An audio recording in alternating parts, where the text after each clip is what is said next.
morning and welcome to another episode of Drew's Book Reviews. So today we are talking about The Witcher. I actually watched the TV series before I started reading the books.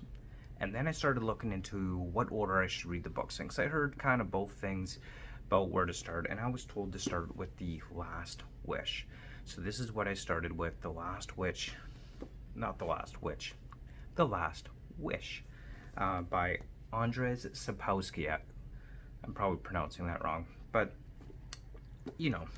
Anyway, The Witcher, good TV series. I really enjoyed it. I do try to avoid comparing the books to the TV series or movies because things do change, and I don't want to be one of those people that get extremely nitpicky. So I try to view them as two completely separate things, so that I don't get too caught up on what's changed and where it's changed and whether I like it or not like it. I like the TV series for the TV series, and I like this book for this book. I thought it was good. It was enjoyable read. So essentially, a Witcher, or a Witcher, for those who have not read it or don't know, he's basically a magically mutated human with these magical skills, and his job is essentially to hunt monsters.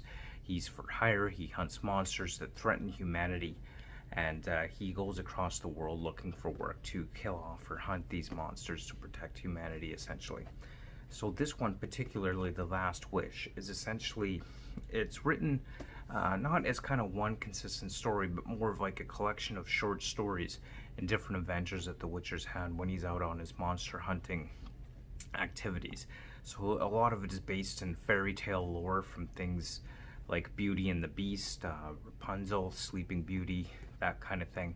And it's really kind of mixed into there with that whole fairy tale lore. So we've also got, of course, witches and vampires and all kinds of crazy mythical beasts, strigas, or strigas, I guess as some might pronounce it.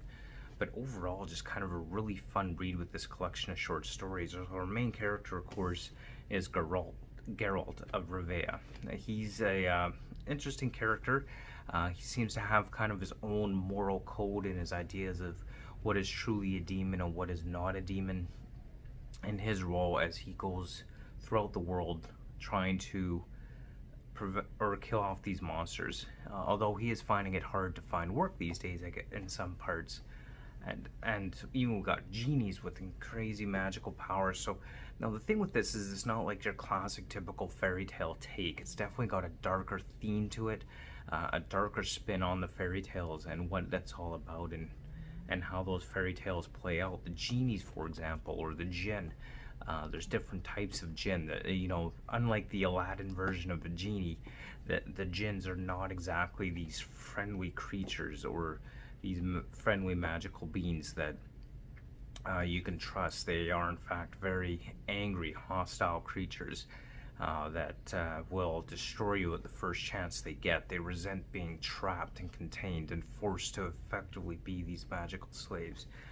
So that's just kind of an example of where it comes from, and kind of the darker twist of the fairy tales with regard to these types of adventures that we find that Geralt of Rivia is having within that. So he is an exciting character, like definitely a lot of action, a lot of adventure within this book, and you know, definitely a fun little collection of short stories within the whole storyline, and I definitely enjoyed it. I enjoyed it for what it was. I think it was a good introduction to The Witcher, and if you are going to read the Witcher series, if you haven't already, definitely I would say start with The Last Wish. I think that was some good advice that I got, and I really enjoyed it, and I think it made for a good introduction to the whole Witcher series overall for me.